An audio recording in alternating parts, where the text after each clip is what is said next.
Hello friends, legal aspect में आप सभी का बहुत बहुत स्वागत है। और हमने सीआरपीसी की कई सेक्शंस और कई चैप्टर अभी तक पढ़ लिए हैं और मुझे उम्मीद है कि वो सभी चैप्टर और सेक्शन आपको समझ में आए होंगे। लेकिन अभी ये चूंकि काफ़ी वक्त हो गया है, हमने बहुत सारे सेक्शन बीच बीच में पढ़े हैं, इसलिए सीआरपीसी को जो नए स्टूडेंट हमारे साथ जुड़े हैं, हो सकता है उनको समझने में थोड़ी दिक्कत आ रही हो। इसलिए मैंने एक बार पुनः ये सोचा कि जो सीआरपीसी का जो इंट्रोडक्शन वाला पार्ट है, सीआरपीसी कैसे शुरू हुई, कैसे सब कुछ हुआ, कैसे ये कोड बनी, इस सब का जो इंट्रोडक्शन है ये मैं आपके साथ वापस से एक बार शुरू करूं। तो आज इस लेक्चर में मैं सीआरपीसी के जनरल इंट्रोडक्शन के बारे में बात करूंगी। ये सीआरपीसी जो 1973 की है, ये कैसे इस रूप में पहुंची, इसमें कैसे क्या क्या अमेंडमेंट आज तक हुए और किस तरह इसका डेवलपमेंट हुआ है, आज हम इन सारे मुद्दों पर बातचीत करेंगे ताकि एक बार पुनः हम इसकी शुरुआत कर सके सीआरपीसी की। क्योंकि मैं चाहती हूँ कि सीआरपीसी जो है वो आपको एक एक सेक्शन के साथ रट जाए। जब सीआरपीसी आपको अच्छी तरह से कंठस्थ हो जाएगी, याद हो जाएगी, क्योंकि इसका एक पहली बात तो बहुत बड़ा जो इसका पार्ट है वो एग्जाम्स में आता है। दूसरा, जो डे टू डे की कोर्स है उसमें भी सीआरपीसी बहुत काम आती है। आप भले ही मजिस्ट्रेट बन जाएं, आप भले ही एडवोकेट के रूप में प्रैक्टिस करें, सीआरपीसी आपको हर जगह आपको काम आने वाली है। इसलिए सीआरपीसी का जो कंसेप्ट है वो हम डिटेल में पढ़ रहे हैं। उसके बाद आपको ये जो पूरा प्रोसीजर है ये बहुत ही आसान लगने वाला है। तो इसलिए आज के इस वीडियो में मैं वापस से इसका एक बार आपको जो जनरल खाका है वो सीआरपीसी का खींचने की कोशिश करूंगी ताकि पूरा बैकग्राउंड ये है आपको समझ में आ सके। तो इसके कई 4-5 पॉइंट्स में हम आज के लेक्चर में बात करेंगे। पहला हमारा पॉइंट है कि objects and function of criminal law. क्या क्रिमिनल लॉ के क्या क्या ऑब्जेक्ट एंड फंक्शन होते हैं। दूसरा, जो ये सीआरपीसी है इसके ओरिजिन की हम बात करेंगे। फिर development of law of criminal procedure law का डेवलपमेंट कैसे कैसे हुआ, इन सब के भी बारे में हम बात करेंगे। चौथा हमारा पॉइंट है इंपॉर्टेंस ऑफ क्रिमिनल प्रोसीजर, क्या इंपॉर्टेंस है, और चेंजेस इंट्रोड्यूस्ड इन सीआरपीसी 1973। क्या ये जो 1973 की सीआरपीसी है इसमें क्या क्या चेंजेस नए इंट्रोड्यूस हुए, और इससे क्या होगा कि आपको ये धाराओं का जो कंसेप्ट है वो समझने में आपको आसानी होगी। और जब धाराओं का कंसेप्ट हमें समझ में आ जाता है तो वो बात हमको याद होनी शुरू हो जाती है। अदरवाइज तो जब उसका मतलब समझ में नहीं आता है, क्यों धारा बनाई गई है, इसका क्या प्रयोजन है, कोर्ट में कैसे काम आती है, तो ये बातें जो हैं ये आप लोगों को सीखनी जरूरी होती हैं।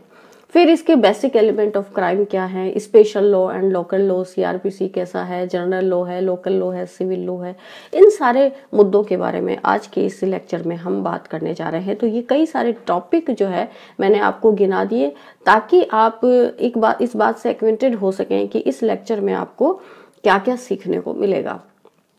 तो ये जो सीआरपीसी है हमारी, जो वर्तमान इसका स्वरूप है 1973 में ये बनी है और इसलिए ये 1973 की सीआरपीसी कहलाती है। 1 अप्रैल 1974 को ये लागू हुई थी। पहले जम्मू कश्मीर में ये लागू नहीं थी और जम्मू कश्मीर के अलावा पूरे भारत में इसको लागू किया गया था। लेकिन अब जो लेटेस्ट अमेंडमेंट अगस्त 2019 में जैसे ही जम्मू कश्मीर को भारत में ये आर्टिकल 370 हटाकर चेंजेस किए गए, तो उसके बाद जो है ये पूरी सीआरपीसी पूरे भारत में लागू हो गई। हालांकि स्टेट ऑफ नागालैंड और कुछ ट्राइबल एरियाज हैं उस पर ये अभी भी लागू नहीं होती है।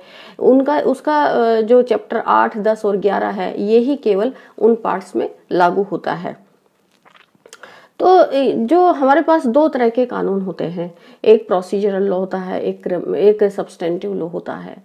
तो जो सब्सटेंटिव लॉ होता है वो सब्सटेंटिव लॉ, उसमें ऑफेंस की परिभाषा दी जाती है और पनिशमेंट होते हैं। तो सब्सटेंटिव लॉ का मतलब होता है वहां राइट, किसी व्यक्ति के राइट और ड्यूटीज तय होती हैं। तो अगर किसी व्यक्ति ने ऑफेंस किया है तो कौन सा काम, कौन सा एक्ट कौन सा एक्शन किसी व्यक्ति का ऑफेंस कहलाएगा और फिर उस ऑफेंस के लिए कितनी सजा मिलेगी, ये सारी बातें जिस कानून में वर्णित होती हैं उसको सब्सटेंटिव लॉ यानी सारवान विधि कहते हैं। तो बात आई आपको समझ में कि दो तरह के कानून होते हैं, एक प्रोसीजरल लॉ होता है, प्रक्रियात्मक कानून होता है, और दूसरा सारवान विधि यानी सब्सटेंटिव लॉ होता है। जो सब्सटेंटिव लॉ होता है वो क्रिमिनल में, अगर वो क्रिमिनल की सब्सटेंटिव विधि है तो वहां ये बात वर्णित होगी कि कौन सा एक्ट हमारा वो ऑफेंस होगा और उसमें हमको कितनी बात की सजा मिलेगी। तो आईपीसी जो है वो हमारा सब्सटेंटिव लॉ है, क्योंकि आईपीसी में ही सारी बातें लिखी हुई हैं कि कौन से एक्ट को, कौन से एक्शन को अपराध माना गया है और कौन से एक्शन को अपराध नहीं माना गया है, किस उम्र की जो व्यक्ति है किसकी न्यूनतम आयु अपराध करने की क्या होगी। तो ये सारी बातें वहां बताई हुई हैं, तो इसलिए उसको हम सारवान विधि कहते हैं। तो आप सारवान विधि तो आपको समझ में आ गई। अब दूसरी होती है प्रोसीजरल लॉ यानी प्रक्रियात्मक विधि। अब सारवान विधि अपने आप काम नहीं करती, ठीक है। अपने आप अगर वो भाई उसमें जैसे आईपीसी में 302 में बता दिया कि मर्डर है और उसमें लाइफ इम्प्रिजनमेंट तक की सजा है। अब लेकिन ये कैसे होगा कि कौन सी कोर्ट में मुकदमा चलेगा, कहाँ पर मुकदमा चलेगा, कौन इसकी इन्वेस्टिगेशन करेगा, और अगर इन्वेस्टिगेशन हो गई तो सबसे पहले मुकदमा कहाँ पेश होगा, उस मुकदमे में क्या क्या बातें शामिल होंगी। तो ये सारी जो बातें हैं ये प्रोसीजरल लॉ की बातें हैं, प्रक्रिया की बातें हैं।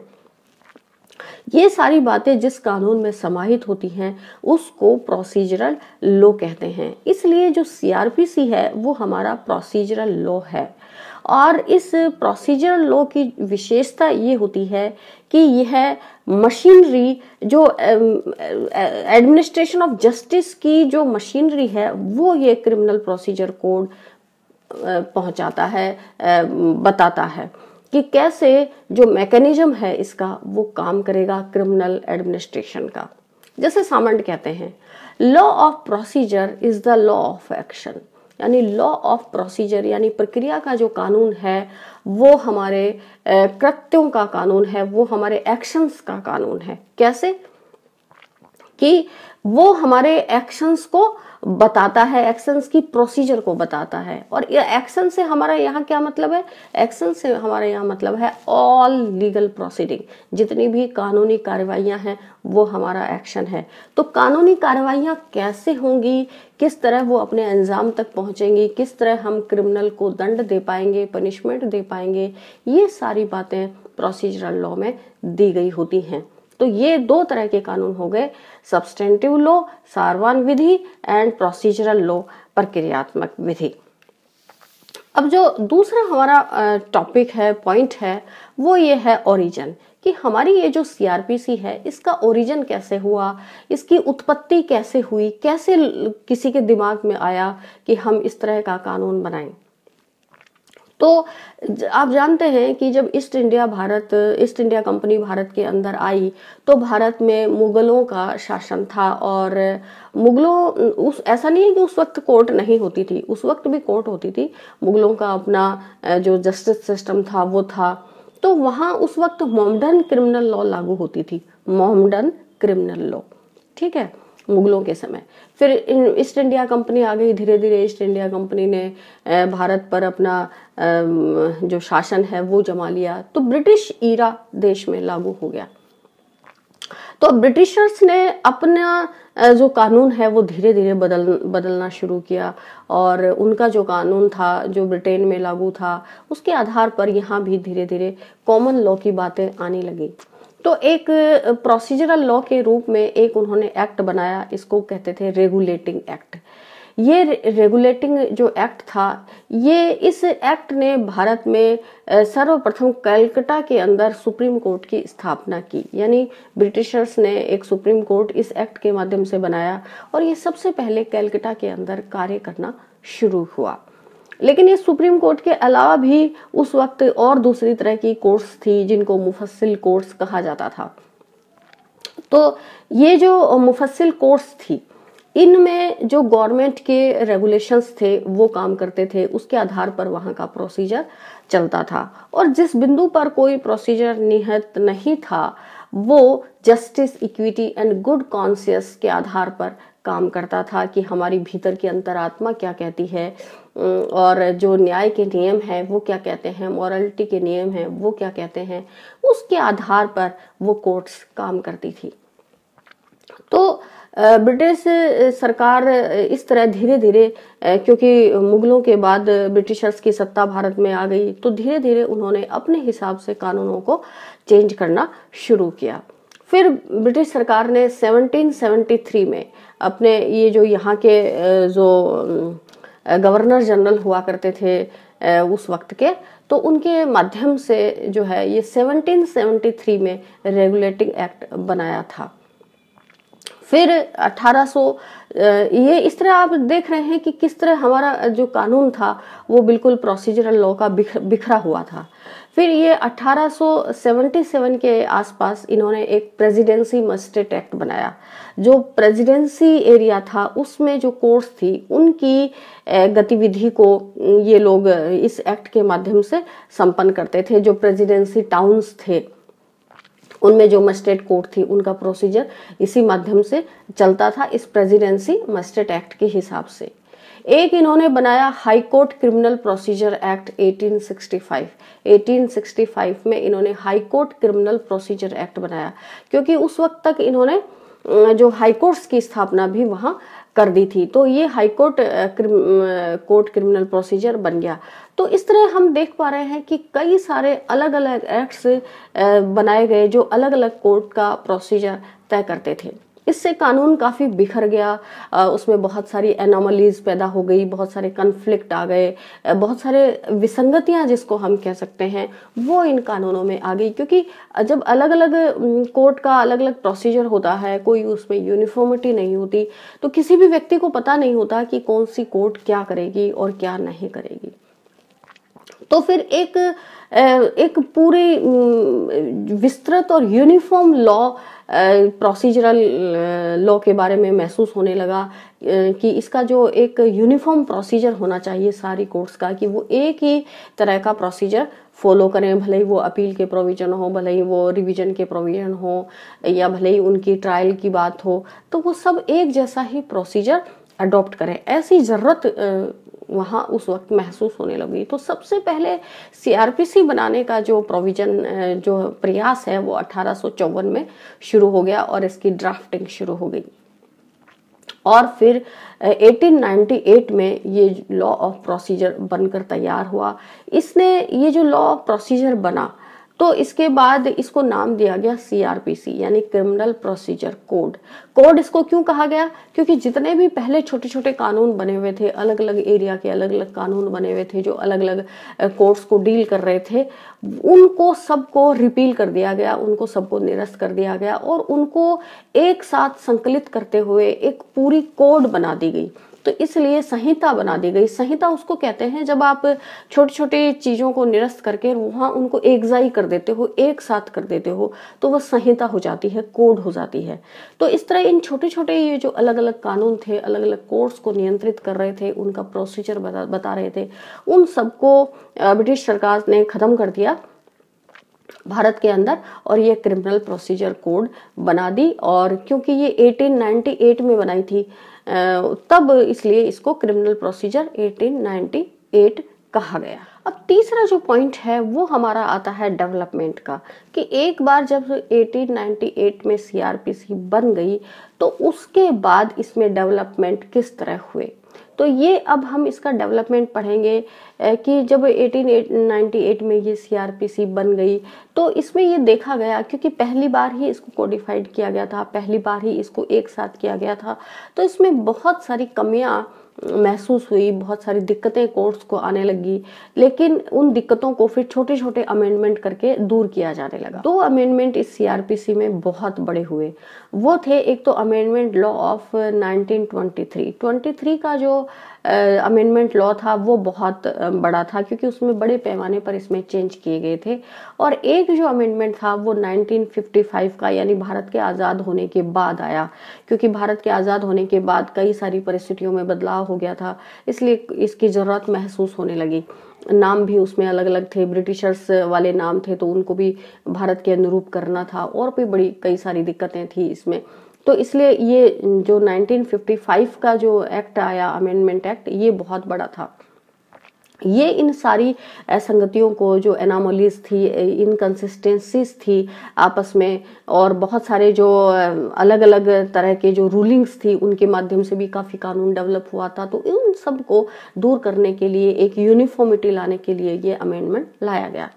लेकिन फिर भी ये ज़रूरत महसूस होने लगी कि अब इन अमेंडमेंट से काम नहीं बनेगा, क्योंकि जो जो अमेंडमेंट लाए गए और ज़्यादा असंगतियाँ आने लग गई, और ज़्यादा मैं कहूँ कि इनकंसिस्टेंसी उस चीज़ में आने लगी। तो फिर ये ज़रूरत महसूस करने लगे कि इसमें ये एक, इस जो 1898 की सीआरपीसी है इसको हम रिपील कर दें और एक नई सीआरपीसी बनाएं, उसमें ये जो अमेंडमेंट्स हैं ये उस सीआरपीसी का ही भाग बन जाएं, और इस तरह ये जो छोटे छोटे पॉइंट्स आए हैं जो आपस में कंसिस्टेंसी को उत्पन्न कर रहे हैं और कोर्ट्स की प्रक्रियाओं में बाधा पहुंचा रहे हैं, इसको खत्म किया जाए। तो फिर इन्होंने, गवर्नमेंट ने एक सेंट्रल लॉ कमीशन बनाया 1955 में, और इस सेंट्रल लॉ कमीशन को ये कहा गया कि आप ये जो नई सीआरपीसी है इसको हम कैसे ड्राफ्ट करें और इसको कैसे एक नई कोड हम बनाएं, इसके बारे में आप अपनी रिपोर्ट दीजिए। तो सेंट्रल लॉ कमीशन ने 1969 में अपनी रिपोर्ट दी। आप देखिए कितने साल लग गए इसमें, 1969, करीब 15 साल इसके अंदर लग गए इसको अपनी रिपोर्ट देने में, इस कमीशन को। इतनी बड़े पैमाने पर इसमें संशोधन की ज़रूरत महसूस हो रही थी और उनको नए तरीके से ड्राफ्टिंग की महसूस हो रही थी। तो इसमें 1969 में जब ये रिपोर्ट बन गई तो फिर इसका परीक्षण शुरू हुआ कि इसमें से कौन से ये जो सजेशंस इस लॉ कमीशन ने दिए हैं इनको क्या हम वाकई नई सीआरपीसी का हिस्सा बना सकते हैं और कहाँ तक ये सही साबित होंगे। ये सारे पॉइंट्स इसमें परीक्षित होने शुरू हुए, इसका एग्जामिनेशन शुरू हुआ। कोर्ट्स को मुख्य तौर पर 2-3 पॉइंट्स इसमें उनको देखने थे। उन्होंने कहा, एक तो an accused person should get a right of fair trial, कि इसमें नई सीआरपीसी में इस तरह की व्यवस्था की जाए कि जो अक्यूज्ड है, जो मुलजिम है, उसको फेयर ट्रायल का हिस्सा मिले।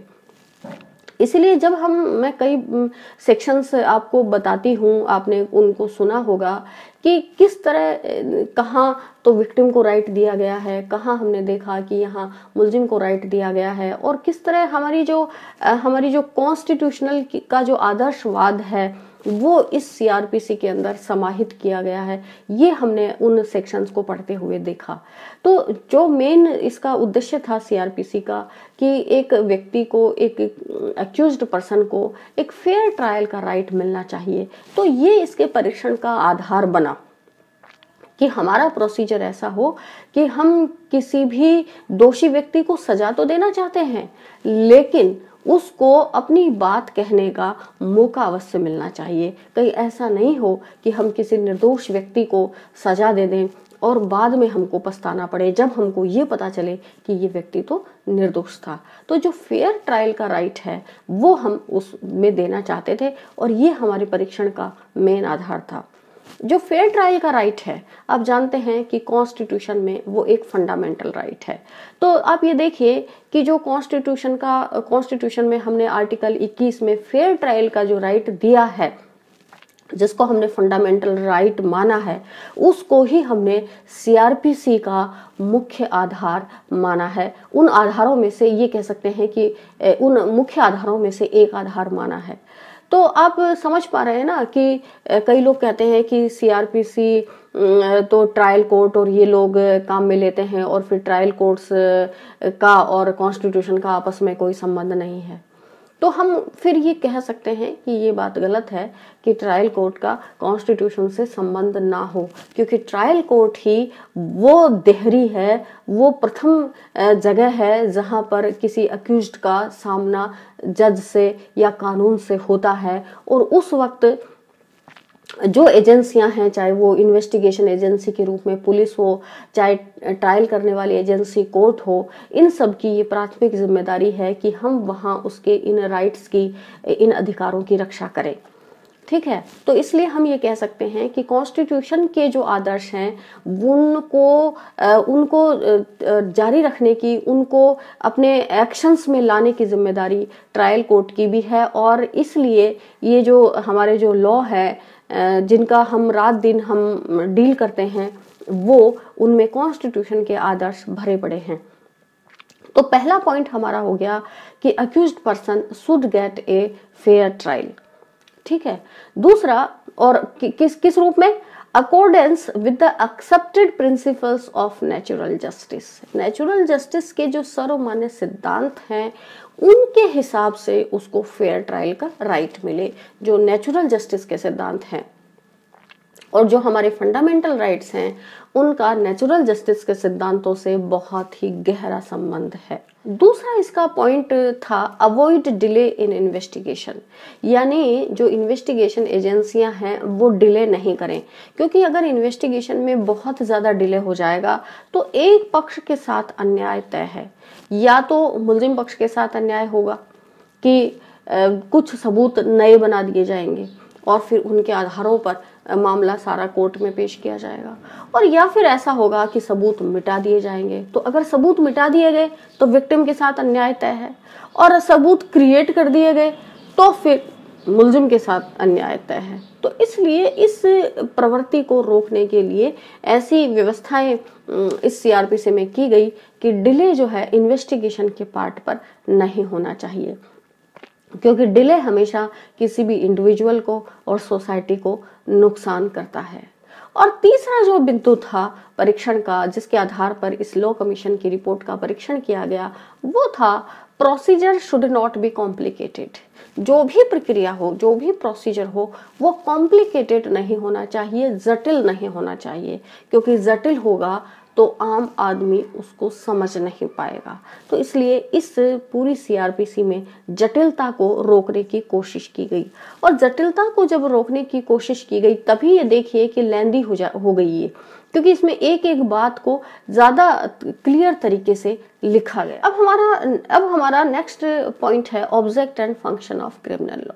खासतौर से हम प्रोसीजरल लॉ का ऑब्जेक्ट एंड फंक्शन की यहाँ हम डिस्कस करेंगे कि इसका क्या मतलब है और इसका क्या काम है, क्या फंक्शन है, क्यों ये बनाया जाता है। तो इसलिए ये कहा जाता है कि जो प्रोसीजरल लॉ है वो क्रिमिनल लॉ का कॉम्प्लीमेंट्री है। कॉम्प्लीमेंट्री क्यों? क्योंकि ये ही एडमिनिस्ट्रेशन का जो प्रोसेस है वो तय करता है। जो हमारा क्रिमिनल एडमिनिस्ट्रेशन कह लीजिए या एडमिनिस्ट्रेशन फॉर जो जस्टिस है वो कह लीजिए, उसका ये जो पूरा प्रोसेस है, उसकी जो प्रक्रियाएं हैं, ये प्रोसीजर लॉ ही नियत करता है।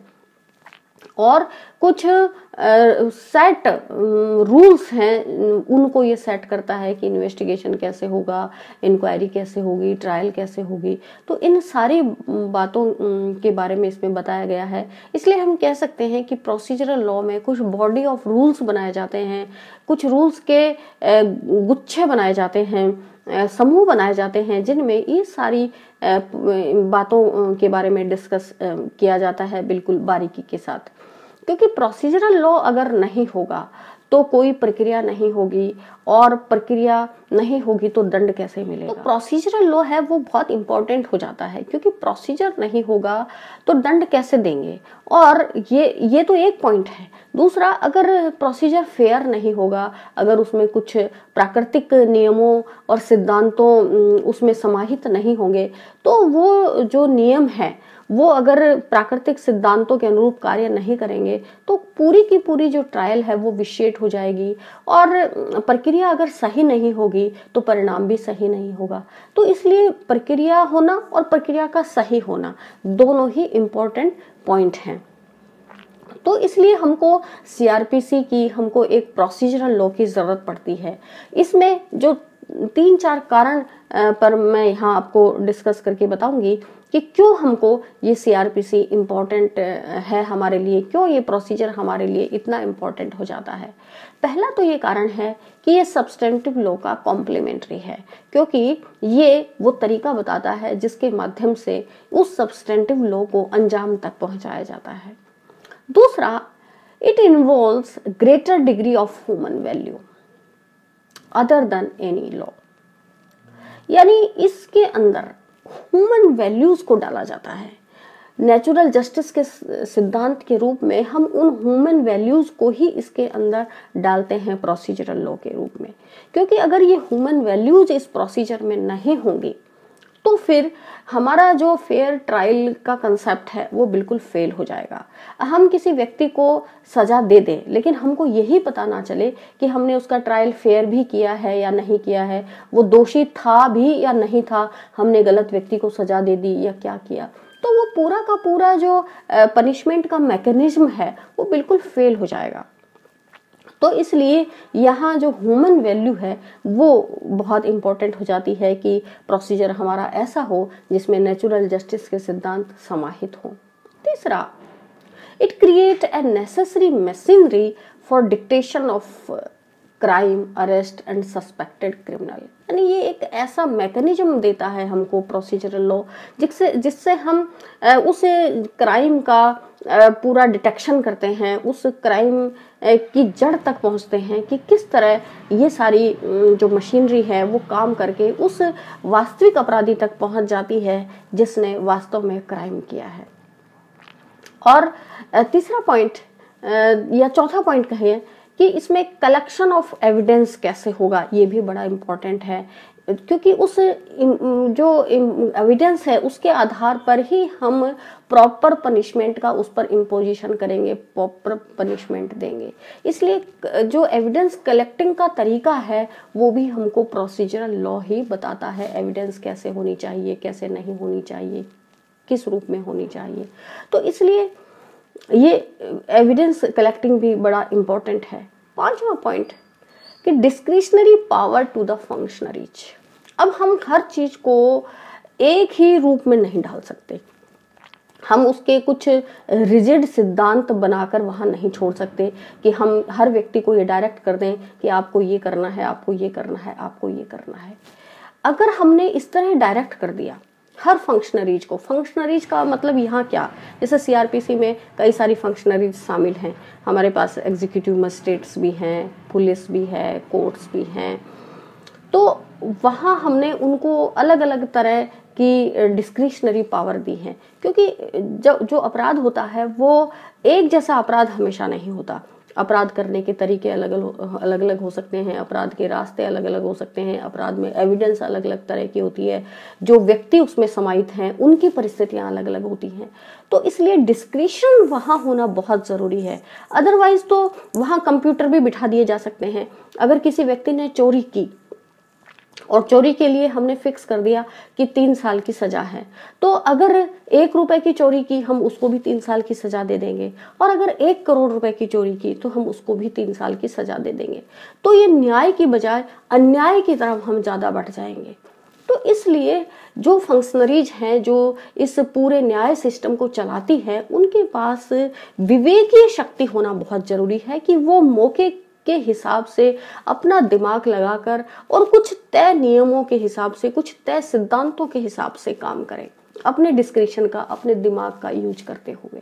तो इसलिए इस सीआरपीसी में डिस्क्रिशनरी पावर भी इन फंक्शनरीज को दी गई है। उसी से हम प्रॉपर इन्वेस्टिगेशन कर पाएंगे और जो हमारा न्याय सिस्टम है उसी से स्ट्रॉन्ग और इफेक्टिव बनेगा, बेहतर बनेगा।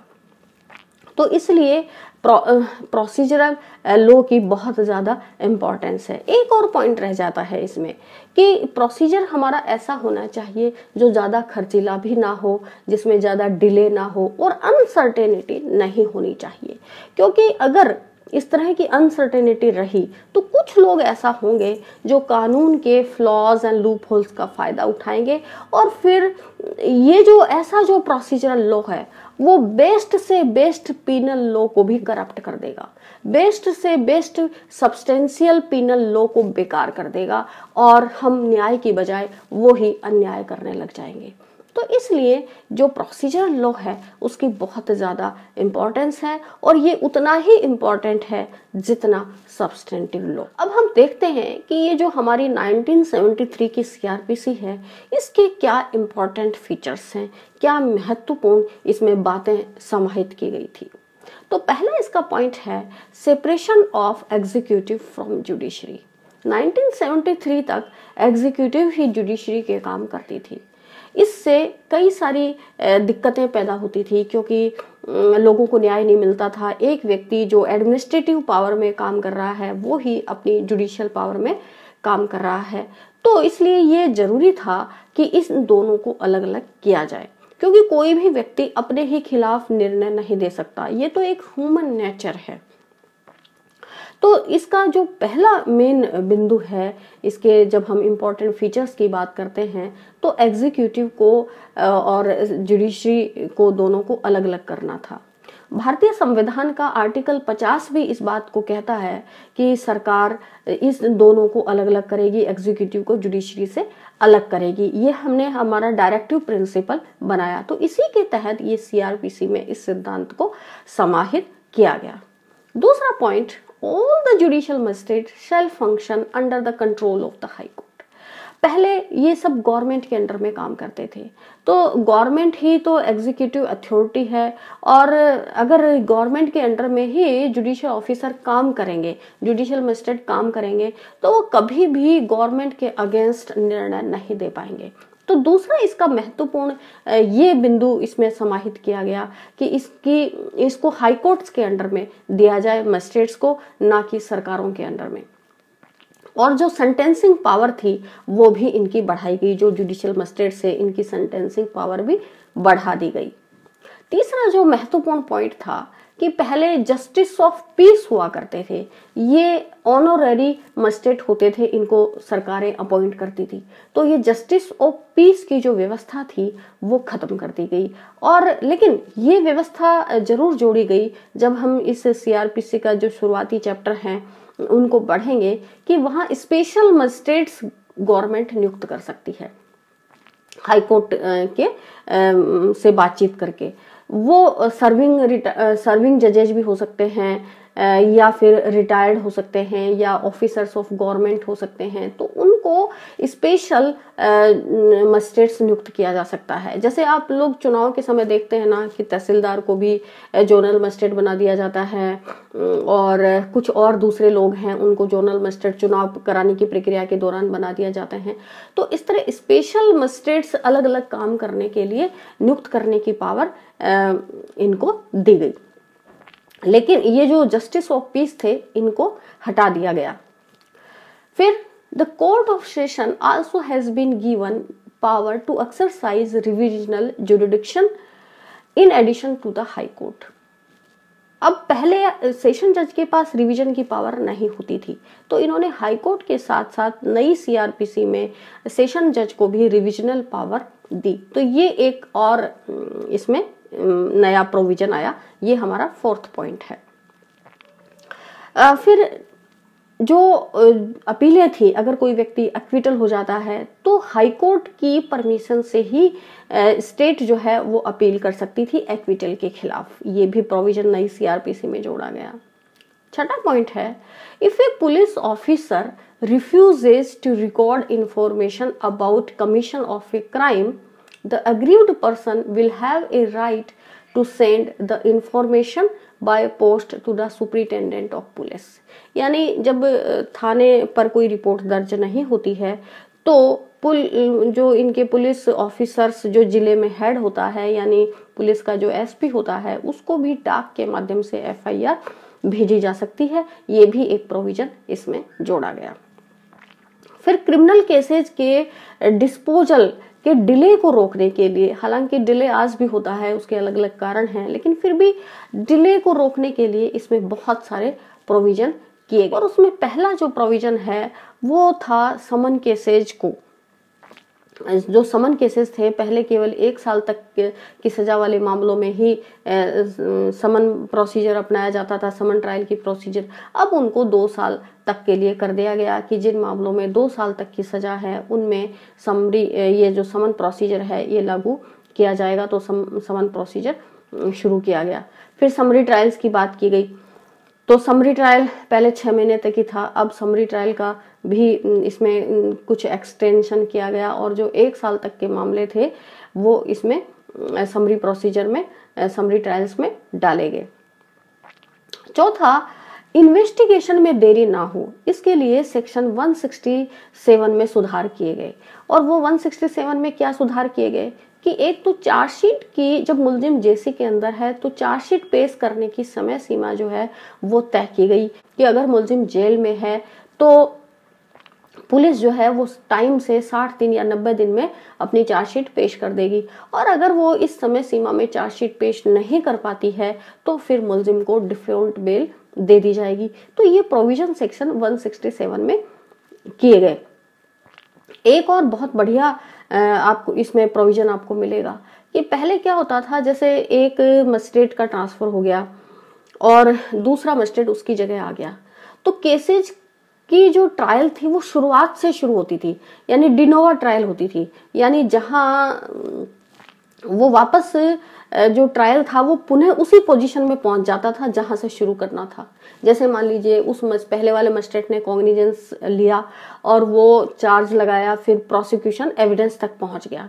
अब प्रोसिक्यूशन एविडेंस की स्टेज पर उसका ट्रांसफर हो गया और दूसरा मजिस्ट्रेट वहां आ गया, तो वो वापस से कॉग्निजेंस की स्टेज से ही उस मुकदमे को शुरू करेगा। वो वापस से उसमें कॉग्निजेंस लेगा, फिर चार्ज लगाएगा, फिर प्रोसिक्यूशन एविडेंस। तो आप ये देखिए कि केसेज कितने डिले होते थे कि या तो वो मजिस्ट्रेट उसको पूरा ही डिस्पोजल करे और या फिर अगर दूसरा आ गया उसकी जगह तो फिर पुनः शुरुआत से शुरू की जाएगी। तो इस व्यवस्था को नई सीआरपीसी ने बदला। इन्होंने कहा कि ऐसा नहीं होगा और इसमें एक धारा जोड़ी गई और उसमें ये कहा गया कि जो सक्सेसर है वो उस केस को वहीं से कंटिन्यू कर सकता है। तो ये पावर जो है ये एक बहुत बड़ी पावर है। हालांकि जब हम इस सक्सेसर वाली धारा को पढ़ते हैं जिसमें ये व्यवस्था की गई है तब हमको ये बहुत ज्यादा इम्पोर्टेंस इसकी नहीं लगती है, लेकिन जब इस बात को हम पढ़ते हैं कि पहले ऐसा होता था कि वापस मुकदमा उसी लेवल तक पहुंच जाता था, उसी इनिशियल स्टेज पर, तो हमको कैसा फील होता है कि ये तो बहुत गड़बड़ था। तो इसलिए इस नई सीआरपीसी में ये भी एक बहुत बड़ा अमेंडमेंट था। जो मुलजिम थे उनके हितों के लिए भी कुछ प्रोविजंस जोड़े गए। जैसे 2 पॉइंट पर उनकी सुनवाई होने लगी, एक तो कन्विक्शन पर और एक सेंटेंसिंग पर। हम जानते हैं कि पहले जब कोई भी मजिस्ट्रेट निर्णय करता है तो पहले तो उसको मुलजिम की दोष सिद्धि करनी पड़ती है, यानी उसका कन्विक्शन करना पड़ता है। सारी वो एविडेंस का अप्रिशिएशन करता है और फिर ये ऑर्डर पास करता है कि मैं इस मुलजिम को इन धाराओं में कन्विक्ट करता हूँ। इसके बाद आपने सारी ट्रायल्स पढ़ी हैं, आपने वारंट ट्रायल पढ़ा, समन ट्रायल पढ़ा, सेशन ट्रायल पढ़ा। सारी ट्रायल्स में आपने देखा कि सजा के बिंदु पर सुनवाई का अवसर मुलजिम को मिलता है। तो ये दो सुनवाई के लेवल हुए, पहला कन्विक्शन के विरुद्ध सुनवाई और दूसरा सेंटेंसिंग के विरुद्ध सुनवाई। कि पहला तो उसको कन्विक्ट हम करें कि नहीं करें, इस पॉइंट पर वो पूरी बहस शुरुआत में करता है और इसके बाद दूसरा मौका उसको सजा के बिंदु पर दिया जाता है कि अब आपको कन्विक्ट तो आपको मान लिया, लेकिन आपको कितनी सजा दें इस पॉइंट पर भी बहस होती है।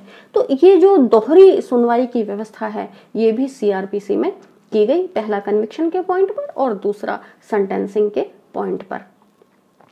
सेट ऑफ का जो पॉइंट है वो भी इसमें बहुत अच्छा जोड़ा गया कि जैसे कोई मुलजिम अंडर ट्रायल है और उसका कुछ टाइम बाद फैसला होता है, तो वो जितना टाइम अंडर ट्रायल रहा है वो टाइम उसकी सजा में सेट ऑफ कर लिया जाएगा, यानी समायोजित कर दिया जाएगा।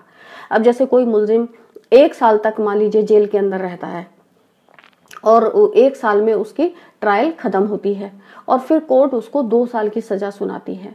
तो पहले ऐसा नहीं होता था कि ये जो टाइम पीरियड है ये सेट ऑफ हो जाए। अब ये कर दिया गया कि ये जो 1 साल का पीरियड है ये उसकी सजा में ही काउंट कर लिया जाएगा। तो 2 साल की सजा थी, 1 साल वो जेल में रह लिया तो 2 साल में से 1 साल कम हो जाएगी, यानी अब उसको केवल 1 साल ही और भुगतना है।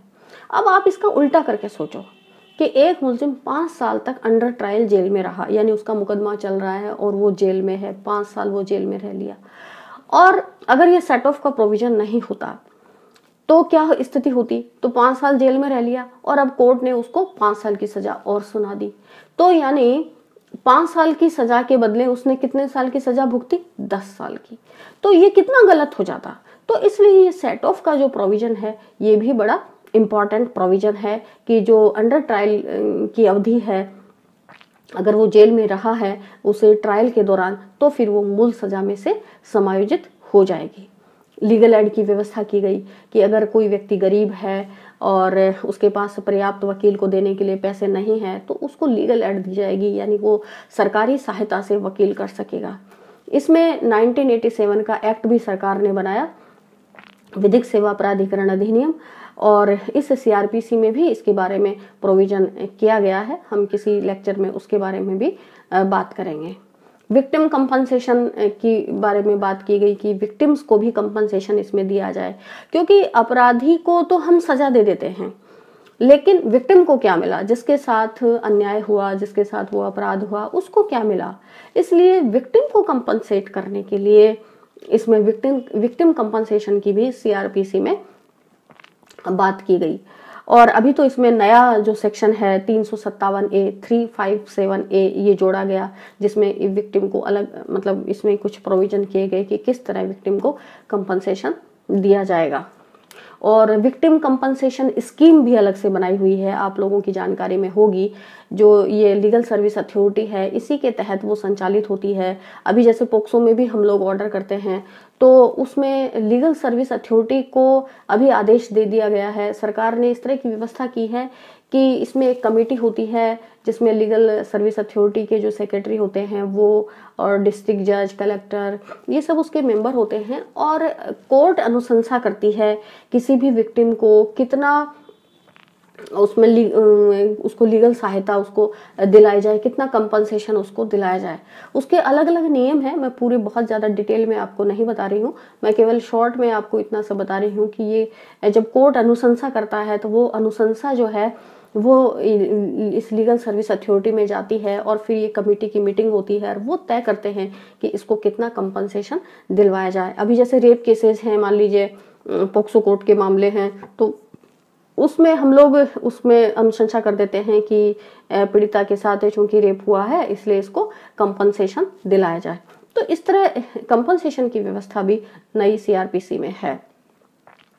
डाइवोर्सी जो वाइफ्स हैं उनको भी इसमें मेंटेनेंस की व्यवस्था धारा 125 में की गई, और कोस्ट के प्रोविजन भी किए गए। कई बार ऐसी सिचुएशन आती है कि कोई पार्टी डिले करने की कोशिश करती है, तो डिले की प्रवृत्ति को रोकने के लिए इस नई सीआरपीसी में ये व्यवस्था की गई है कि जो पार्टी डिले करेगी उस पर कोर्ट कोस्ट लगा सकती है, यानी उसको पैसे में कुछ रुपए भुगतान करने का आदेश दे सकती है।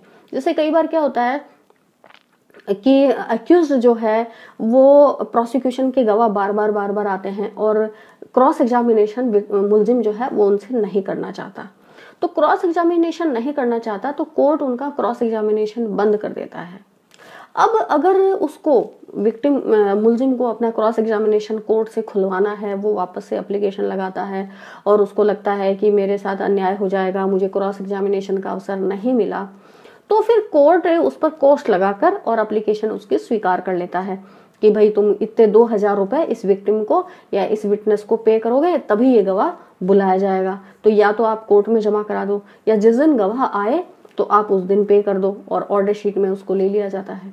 तो इस तरह इसमें कोस्ट और भी कई तरह की, इसमें कई सारे ये अधिकार कोर्ट को दिए हुए हैं कि अगर कोई पार्टी ऐसा लगता है कि इसमें डिले करने की वो करती है कोशिश, तो वो कोस्ट लगा सकते हैं ताकि वो प्रोसीजर को कंट्रोल कर सके। इसमें ये व्यवस्था भी इस नई सीआरपीसी में की गई कि कोई कंप्रोमाइज योग्य जैसे केस है, जिसमें कंपाउंड योग्य केस है, कंपाउंड हो सकता है, राजीनामा हो सकता है, तो विक्टिम की मान लीजिए डेथ हो जाती है, तो उसके जो लीगल रिप्रेजेंटेटिव्स हैं वे उसमें राजीनामा कर सकते हैं। तो इस तरह की व्यवस्था भी इस नई सीआरपीसी में है। एक और धारा 314 का में इसमें एक नया फीचर दिया गया है कि ओरल आर्ग्यूमेंट के साथ साथ पार्टीज लिखित आर्ग्यूमेंट यानी रिटन आर्ग्यूमेंट भी कोर्ट में सबमिट कर सकती हैं। तो ये सेक्शन 314 के माध्यम से व्यवस्था की गई कि उन पार्टीज को, क्योंकि कई बार पार्टीज को जब हायर कोर्ट में जाती हैं, अपील में जाती हैं, उनको लगता है कि हमारी बात ट्रायल कोर्ट में नहीं सुनी गई और वो ऐसा कहते हैं कि हमने तो ये भी तर्क रखा था, ये भी तर्क रखा था। तो हायर कोर्ट को नहीं पता चलता कि इन्होंने ये तर्क रखा भी कि नहीं रखा। तो इसलिए ये व्यवस्था की गई है कि जो पार्टीज अपने रिटर्न आर्ग्यूमेंट सबमिट करना चाहती हैं वो कोर्ट में कर सकती है। उससे क्या होगा कि वो जब अपील में अपनी बात उठाएंगी, वो पार्टी तो बता सकती हैं कि हमने इस रिटर्न आर्ग्यूमेंट में, देखिए ये रिटर्न आर्ग्यूमेंट में हमने ये आर्ग्यूमेंट लिखा था लेकिन कोर्ट ने इस तरफ ध्यान नहीं दिया और हमारे आर्ग्यूमेंट को दरकिनार कर दिया। तो वो बात इस तरह की उस बात को साबित किया जा सके कि वास्तव में ऐसा आर्ग्यूमेंट हुआ था। रिटर्न आर्ग्यूमेंट भी पार्टीज को एक अल्टरनेटिव दिया गया कि वो चाहे तो अपने रिटर्न आर्ग्यूमेंट भी पेश कर सकती हैं। बेसिक एलिमेंट ऑफ क्राइम, ये यूं तो हमको सब्सटेंशियल लॉ के दौरान ही पढ़ना चाहिए, क्योंकि क्राइम हम किसको कहेंगे ये बड़ा एक कॉम्प्लेक्स और जटिल सवाल है कि किसको हम क्राइम कहेंगे। मोटा मोटा तौर पर अगर हम देखें तो कोई भी ऐसी लीगल रॉन्ग होती है जिसको पनिशेबल बनाया गया है वो क्राइम होता है, और यही चीज उसको टोर्ट से भिन्न करती है कि इसमें पनिशमेंट की व्यवस्था की गई है। लेकिन फिर भी ये एक बहुत ही जटिल सवाल है, ये प्रोसीजरल लॉ का विषय नहीं है, तो हम इसको जब भी सब्सटेंशियल लॉ के बारे में बात करेंगे तब हम डिस्कस करेंगे। अब आता है हमारा स्पेशल लॉ, लोकल लॉ और जनरल लॉ। यानी ये जो सीआरपीसी है इसको हमने लोकल लॉ बनाया है या हमने स्पेशल लॉ बनाया है, जनरल लॉ बनाया है। तो जो स्पेशल लॉ होते हैं वो किसी पर्टिकुलर टॉपिक या पर्टिकुलर ऑफेंस के बारे में होते हैं, लेकिन सीआरपीसी जो है वो हमारा जनरल लॉ है। और ये जो आईपीसी के जो कानून हैं, आईपीसी का जो सब्सटेंशियल लॉ है उसका ट्रायल कैसे होगा, उसमें कैसे कार्रवाइयां की जाएंगी, उसके बारे में ये बात करती है। कुछ कानून स्पेशल होते हैं, जैसे मान लीजिए पॉक्सो एक्ट, 18 साल से कम उम्र के बच्चों से अगर रेप जैसा कोई वारदात होती है या उनके सेक्सुअल हरेसमेंट की वारदात होती है तो वो उस एक्ट के तहत होते हैं। और इनमें ये भी व्यवस्था की जाती है कि उनका प्रोसीजर कुछ डिफरेंट होगा या इस जनरल लॉ के हिसाब से ही चलेंगे। तो वो जैसी रिक्वायरमेंट होती है उस हिसाब से स्पेशल लॉ में ये प्रोविजन कर दिए जाते हैं। और कुछ ज्यादातर ये भी देखा गया है कि रिक्वायरमेंट के हिसाब से कुछ बातें चेंज कर दी जाती हैं, बाकी जनरल लॉ के हिसाब से चलती हैं। जैसे एनडीपीएस का कानून है, जैसे एंटी करप्शन लॉ है। तो इसमें कैसी व्यवस्था गवर्नमेंट को करनी है, किस हिसाब से, किस तरह के अपराधी हैं, किस तरह के विक्टिम हैं, इनके हिसाब से ये पूरा प्रोसीजर देखा जाता है। तो कुछ कुछ वहाँ स्पेशल बातें भी लिख दी जाती हैं। तो जनरल लॉ हो गया और फिर ये हमारे स्पेशल लॉ हो गए। कुछ लोकल लॉ होते हैं जो वहीं के पर्टिकुलर एरिया में ही वो लागू होते हैं। टेरिटरी के हिसाब से उनका डिवीजन बटा हुआ होता है कि कौन से एरिया में, क्योंकि हर जगह की परिस्थिति अलग अलग होती है, तो वहाँ उस कानून को लागू किया जाता है, तो वो वहाँ के लोकल लॉ हो जाते हैं। तो जो हमारा सीआरपीसी है वो हमारा जनरल लॉ है, इसमें जनरल प्रोविजन इसमें किए गए हैं। तो इस तरह आज के इस वीडियो में हमने इस सीआरपीसी का पूरा इंट्रोडक्टरी पार्ट देखा है और मुझे उम्मीद है ये आपको पसंद भी आया होगा और आपको अच्छा लगा होगा, सारी बातें भी आपको समझ में आई होंगी। तो थैंक यू।